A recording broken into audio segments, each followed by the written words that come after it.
Hey, fight fans, welcome to another edition of the CES podcast. I'm your host, Pat Sullivan, joined as always by my co host from Team CES, Steve Mays. And we are joined today by a very special guest, CES Lightweight World Champion, Nate the Snake Andrews. Mazo, we don't always get a whole lot of world champions on this podcast, but we got one here. And it's Nate the Snake. Nate, most importantly, before we get into fighting, before we getting into your career, how have you and your son and your family been holding up through the past couple months, not being able to fight? Obviously, work was affected. But most importantly, how have you been through the past couple months? Oh yeah, man. I've been holding up good. Everything's been going all right. Luckily I have my own gym, so luckily I've been able to stay in the gym and train and work out. So pretty much nothing really changed for me. I got to spend more family time, more time inside the house, and but luckily I was able to train during this time.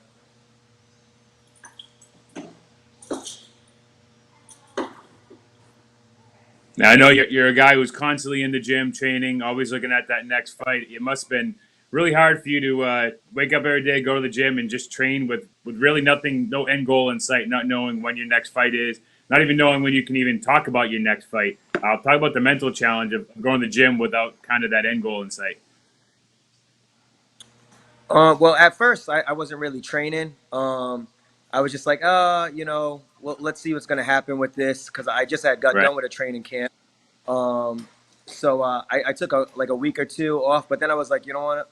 I have the opportunity that some other people don't have. Everyone was looking for a gym to train, so I was like, let me take advantage of this and get a little bit of training in. So it was more like the strength conditioning and bag work and things like that I was able to do.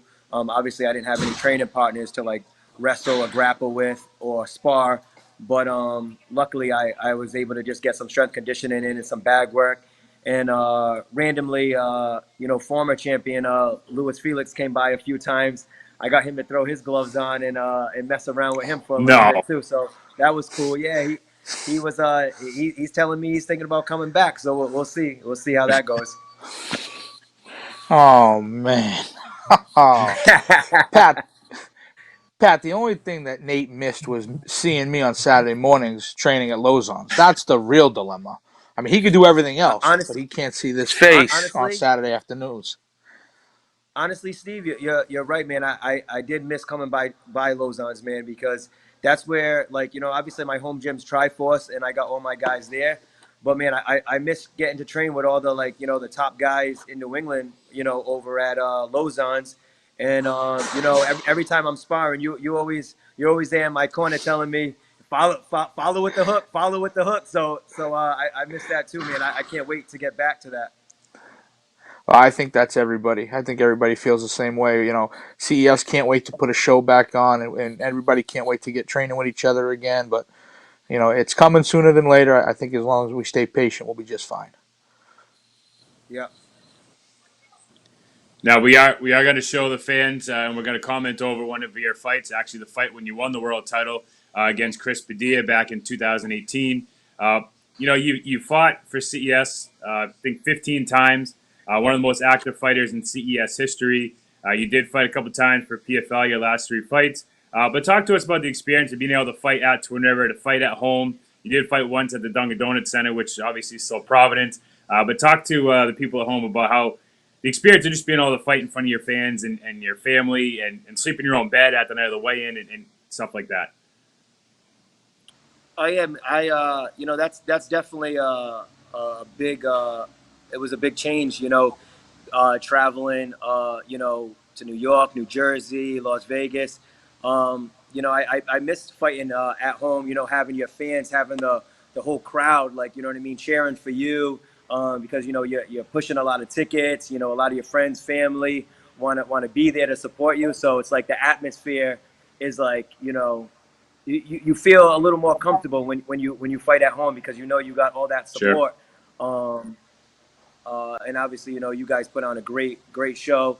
Yeah, I miss fighting at Twin River and fighting for my local fans and friends and family. Sure.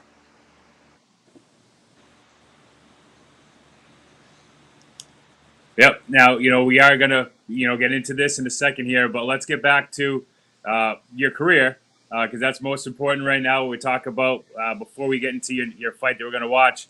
Uh, you have the stage here. You know, you asked that you wanted to, if you were on the podcast, that there was a fight that you're interested in making. And, you know, we did this last week with a couple of featherweights talking about potential fights. And, you know, unfortunately, right now, CS does not have a date for our next bout. We are working with 6 or 7 different commissions and venues about when our next fight will be. And we are going to be doing a fight pretty soon. Just have to line everything up. But, Nate, obviously, I know you're a guy who loves to stay active. You still are the lightweight champion. I know you want to get in there to defend it, but is there anybody you have in mind or who you want to fight against? The floor is yours. You're 16-3. Who's going to be the 17th victim from the snake? So yeah, I mean, I'm looking to get active, and I'm looking to fight as soon as everything is back in order. And I just recently saw these new rankings that they're putting out there. Who's the top top guys in New England? And it's funny to me, my name wasn't on the list, and I understand, my name wasn't on the list because I fought for PFL and was Sure. going to fight that last fight for Bellator that had got canceled because of the pandemic. Mm-hmm. But there's a number one guy on that list that keeps talking and saying, I'll fight anybody, anywhere, every time he has an interview after he's done fighting, and that's Joe Giannetti. So here's this live call out right now, is that if you're willing to fight anybody at any time, when everything gets back in order, why don't you come challenge for this lightweight title? Since you said you'll fight anybody at any time at 155, you even said 160. So, we can even bump it up to that if you'd like. But and then if he's not willing to take that challenge, there's a number 2 on that list. There's a number 3 on that list that I already beat, and then there's the number 4 and 5. And I'll fight any of the top 5 guys besides the guy I already fought. So if the number 1 isn't willing to take that challenge and try to fight for a world title, then maybe one of these other guys will be willing to step up and challenge for it. Yeah, now Now, Steve Nate, Giannetti, he's 9-2-1. I think he's won 2 fights in a row. You have one common opponent in Juwan Owens. But one thing I can say about Nate, whether it's fighter 1 through 5 in the rankings, is again he's another guy that when he gets in the cage or before he signs that contract, he wants to fight the best talent out there, and that's what I've always appreciated in working with you, Nate. Is that you never wanted any easy fight. So no surprise to me when you told me that you had a fight in mind that it was going to be whoever was on the top of these rankings that you referenced, because it's always been give me the toughest guy and let me challenge myself. And I know that's something that Mays and I have always respected you in your career. It always had to be a challenge, and that's why you've earned the fight for a world title and be a world champion. Thank you, and Pat, I appreciate that. there's going to be 2 mindsets that fighters have coming out of this pandemic, right? It's either going to be, oh, Pat, get me an easy fight, get me an easy fight. I need a tune-up, I need a tune-up. Then you got a guy like Nate who says, you know what? I want the number 1 guy in the area, right? I don't want number 50. I don't want number 20. I want number 1. If the number 1 guy wants to fight me, I want to fight him.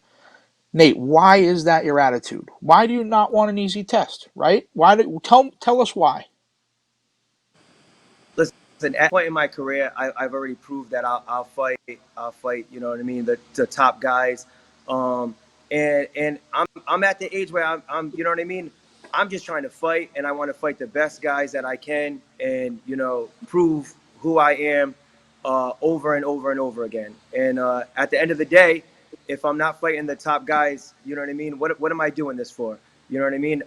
So I want to challenge myself. I want to put, if I'm fighting for CES, I want to put my title on the line. I want to fight a 5-round fight, and I want to fight the top guys around.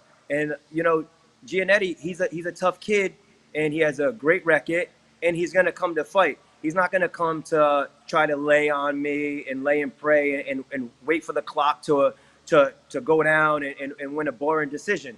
You know what I mean? He's gonna come out. He's gonna throw hands. He's gonna throw kicks. He's gonna try to wrestle. He's gonna use his jiu-jitsu, and he's gonna fight.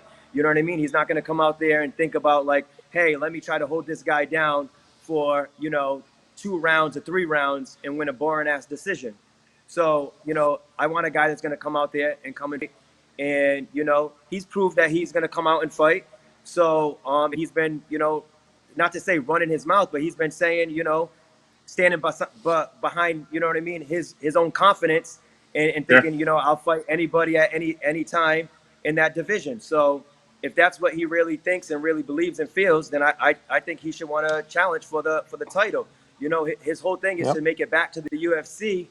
But he's only fought, cage titans, and hasn't hopped up to, the next level, which is CES, to take tougher fights on a bigger platform. Nothing against cage titans, because Mike Polvere puts on a good show, and I like Mike Polvere. He always, invites me to his shows, and I always go and Sure. show support there.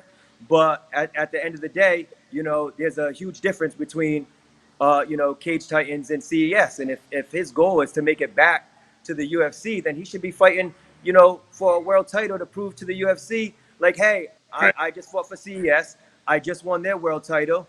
And, I want that opportunity to be back in the UFC. But you know what I mean? Now take that challenge. Come fight me. Come try to get this world title, and see if you really belong there. Mays, there's nothing that you and I can add to that because he just laid it all out there perfectly. Good. And Good coincidentally answer. enough, he's calling him out with a WWF SummerSlam T-shirt, I think. So that's Fire, right? Throwback. Fire. so it totally makes sense. But with that, we're talking about the world title fight. Let's actually watch the fight and So comment over according this. to Back in 2018 MMAOddsBreaker.com in April, and he Nick fought for the Kalikas, vacant Nate title. Andrews So let's comes in at let's minus do this 420. moment The here. challenger, Talk to us Chris about going into this Padilla, fight and facing a plus tough guy like Chris 300. Padilla. The under. Honestly, I was This was probably by was no. one of This my was fights. not an easy fight. Chris No, can this fight. was not an easy fight. To this day, this was my hardest fight, like hardest Sure. opponent. Who came out throwing, came forward, was aggressive, was super tough, talented.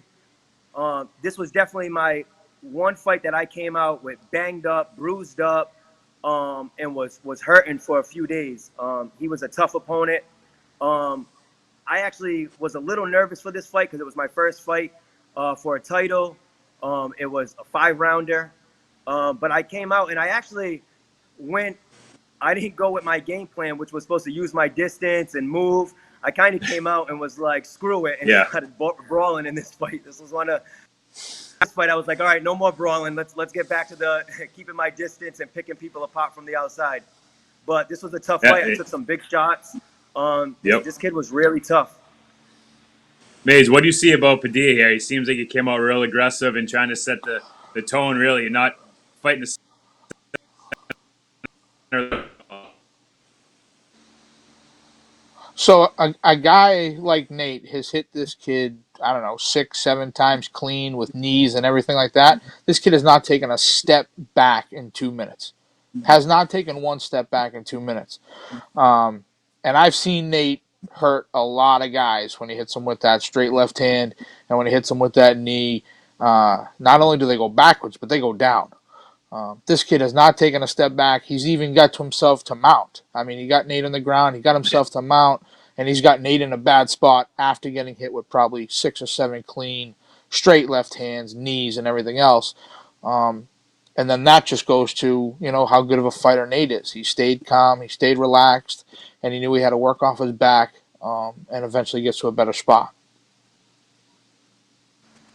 Yeah, man, this kid was tough. He was If you remember, he was a little heavy on top at first. Like, he felt real strong at first, and as the fight went on, I could feel like he was getting a little tired, and I knew I just had to take my time. At this point, I was like trying to be that veteran, like, all right, let me take my time and get my underhooks, get my guard back, make him work a little bit. But this man, he was aggressive, and like you said, Steve, he didn't take one step back at all. Like, even on the ground, he didn't chill for a second and just kind of stay in my guard and like kind of wait. He just kept. It was like he was on the pedal the whole first round. He was yeah. Man, he's making you work right now. Yeah, man. He made me. I made a lot of mistakes in this first round, like just from being a little overwhelmed by how aggressive he was. But it's so funny because everybody that watched this fight and was there, they were like, when he had your back and he had you in that choke, I knew he wasn't going to be able to tap you because they're like, you're the hottest person, a guillotine, a rear naked choke. So I pride myself in that. Oh, absolutely. Although that last one there, actually, let's talk about what happened right there. He tried to climb up his back, and again, he was able to get right out of it. And here we go, Yeah, back he was standing he was again. he And was this a this he was fight a was up and workhorse, down. man. This is a great fight to watch again. It was. I I'm tried to forgetting. go for that I'm that forgetting trip. about the I lost it. podcast for a second. I'm just Boom, that watching. elbow. Boom. I got a nice spinning back elbow that comes here, and he literally walks right through it. Bang! And he Oh doesn't move. Came right back with a straight right hand. man. This is funny because I actually watched this fight like a couple weeks ago, and I lost that trip. I watched it and I was like, oh my god, I will never fight like that again. I'm not brawling ever again.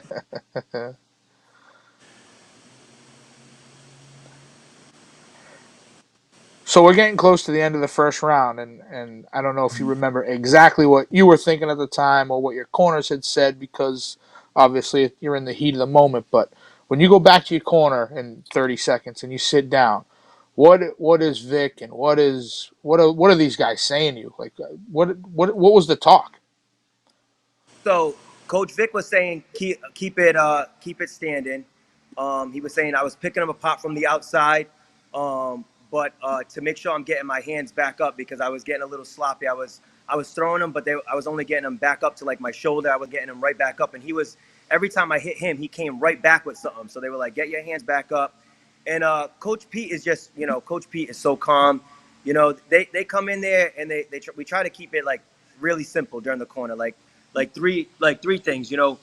What I'm doing good, what I'm doing wrong, and what I need to fix. And they keep it real calm in there instead of being like, coming in there and hey, we got to do this, and throwing so much information at you when it's Right. hard to process when you're a little tired. You're trying to catch your breath. You're trying to get your heart rate down. You're trying to get your sips of water. So they keep it real calm during that time to while I'm recovering. So that it's three things. I take them in, and then I go out there and I try to capitalize on them. But Pete is always like, listen, believe in your jujitsu. Like if it goes to the ground, be Right. patient. Don't try to rush anything. Even though Coach Vic will be like, keep it standing. Coach Vic doesn't really know he's the boxing coach. So Coach P will be like, you can keep it standing, but if it does go to the ground, use your jujitsu. Like you submit everybody. Don't be afraid to use your jujitsu. I remember watching this fight, sitting in the front row with everybody screaming and chanting for you, and Mays at one point during the fight, fans got a little. You could tell they were a little nervous. There was a little bit of tension in the room because they could see that this guy Padilla was just not going down. He was not going to tap. He was that whole first round. He was in it. He went for a couple of submission attempts, and if you remember, Steve, it was kind of an awkward moment in the room where everybody was chanting for Nate, and then it was like, oh shit, come on, Nate, come on, Nate. And as a Yeah, matchmaker, those are the fights that I love because it means that the fans are getting their money's worth because they came to watch you fight. And you have a lot of people that come and support you and buy tickets and sponsor you, and you don't want to go in there and knock someone out in 10 seconds. Or I mean, I'm sure you do, but as an entertainer, not just a fighter, but you want to give them a show too, something to remember, and then they know next time you fight, I got to be there or I got to tune in because Nate Andrews is fighting. You want people all over the country to recognize the name as he's a champion. And he watch him for 5 seconds. So that fight I remember there. I was like, you know what? This is a world championship fight, and whoever wins this is definitely worthy of the gold. yeah. That's how I felt in this fight, and um, I was like that was the fight where like got me over the hump, like saying like, all right, I can go out there, I can take a punch, I can take up to that fight, I really haven't taken any damage. I really haven't got really hit that much, Right. so that was the fight where I was like, all right, I can take a punch, I can take some elbows, I can take some big shots and still be fine. This is around where Coach Vic was telling me, you know, use my distance and use my left hand and throw. Um,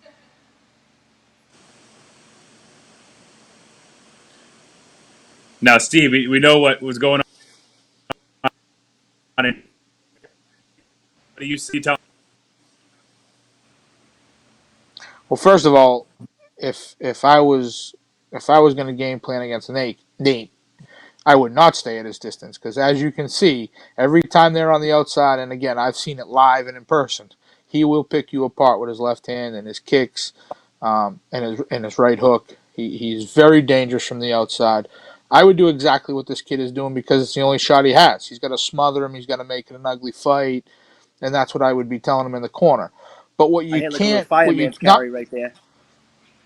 what you're not going to be able to talk about in the corner, what you can't coach against and stuff like that, is the heart and determination that Nate has. Right? He's been in 5 or 6 bad spots, and not once has he been away from it. Not once has he been out of the moment and the moment been too big for him. I mean, look at this. Look at how he comes back here. So you can do all the game plan in the world. You can do all the coaching up in the corner and stuff like that, and this is going to be your result right here. It's his heart, his determination, his will Yep. to win. So, It don't make a difference. But look how tough this kid is, man. I had that rear naked choke in tight, and he was able just to twist his whole body, but he ended up giving me his neck again. And the second time is when I really locked it in and really put my hips into it. yeah, no, walk us through these final moments here, Nate. So I locked it, and I was gonna try to go behind his head, but I couldn't. So I just did like uh, I was trying to go for a naked choke, but I wasn't really able to. He pulled my arm down one time, so I just switched to Yep. like the gable grip, and I locked my elbow behind his back to like make that extra crank and get that extra pressure because he was searching right there to try to pull that arm if I Right. was going to try to bring it behind his head. Pat, You me can see. being a jiu-jitsu expert, I could, if he couldn't come Sorry, up with what? the word me being a jiu-jitsu expert, That's what I thought you said. I I thought you could, said a jujitsu I, expert. Okay. I could have told if he wasn't coming up with the word gable grip, I could have jumped right in and told you there. But Yeah, he tucked that elbow in, he went short choke, gable grip, and man, it was unbelievable. What an exciting finish, and the emotion on Nate. If we get back to the very end when Nate when they finally break it apart, the emotion on Nate's face will just tell you the whole entire story of that fight. yeah. Honestly, it'll tell you the whole story of the fight, but it'll also tell you like the road to get to that point to become a world champion. It was like all the like at the end of the day, it was like it was all worth. At that moment, I felt like wow, this was all worth it. All the hard work, all the sacrifice, all the hours of training. Like this feeling right here, it was all worth it. It was all worth it. Yeah, and then you can see here that was the moment right there where you got the gold put around your shoulder, and a moment that obviously you'll never forget, and a moment that made you a world champion. And then of course you're only a champion once you defend it, and you went on to defend it 2 more times. So certainly lived up to that. And this is kind of a cool moment. You see your teammate and friend and former lightweight champion Louis Felix giving you the belt, which I'm sure was a pretty cool moment too. Yep. So there you have it. That was your fight that got you the world championship belt, and you see your coach Vic hugging you there at the end. Uh, Not much else to say, Nate, other than that was a hell of a fight and a great performance, and Chris Padilla was a hell of a fighter. And he hasn't gotten any fights since then. And I think a big reason is because they saw how tough he was in that fight there, and I'm sure fighters are a little hesitant to fight somebody who was able to go toe to toe with you like that and throw some submission attempts Yeah. and be able to battle and get hit with all those punches. But he's definitely a guy that will be back at CES and will be challenging some of the fighters that are in the rankings as well, because he put on a hell of a performance. And that's one thing that Steve and I always talk about is even if your area code doesn't reside in New England, if you come out here and you put on a show and you challenge the best and you give it your best and you're respectful before and after the fight, then we'll have you back. And that's why we've had champions from all over the country, all over the world. But Chris Padilla is certainly a guy that will come back. And Mace, any final thoughts on that fight here before I know Nate's a busy guy. We got to let him go here shortly. Yeah. That those are the fights that allow Nate or allow anybody to move up to that next level and to give him the confidence to call out the number one guy in the area and to step in the cage anywhere, whether Sure. it's Twin River or Las Vegas, to fight the number one guy in the world, the number one guy in the area. It doesn't make a difference. He has that kind of Yeah. confidence, and I'm lucky enough to see it every weekend. When he comes down and trains at Lozon's, and he's a special fighter. He knows that, and we wish nothing but the best for Nate, whether it's with us or at the next level. Sure. Now, Maze, we are going to be challenging next week to see if you remember what kind of grip that was. So hopefully you remember Gable that. grip. Yeah, you know it now, but let's see if you know it next week. Gable grip. Nate, we appreciate you coming on the podcast today. We give you this opportunity now to say anything to your family, your friends, or anybody watching back home. I just want to say thank you to all my friends, family, and fans for all the support. Look out. I will be announcing when I'll be fighting again as soon as everything opens back up. And hopefully it'll be against Joe Giannetti for him challenging for my title. All right, before we go, we got to get a final snake from you. There it is. That usually means victory, and I would say that this podcast was a victory here. Thank you, Steve, for joining me as always. Thank you, Nate the Snake, world champion, for joining us on the podcast today. To everybody who viewed back home, we appreciate you taking the time out of your busy schedule to be here with us on the CES podcast. And as always, we do this show every week to hopefully give you some distraction from everything that's going on with the coronavirus pandemic, and hopefully give you a little bit of relaxation in watching us kind of goof around on here, but also watch some great fights like we just saw with Nate and Chris Padilla. So, fight fans, thank you again for tuning in. As soon as we can open the cage doors and the ring ropes safely, we will do so. Stay tuned to CESfights.com and our social media for updates on that. For my producer, Andre Griffith, and the rest of Team CES, thank you for tuning in. We'll see you soon at the fights.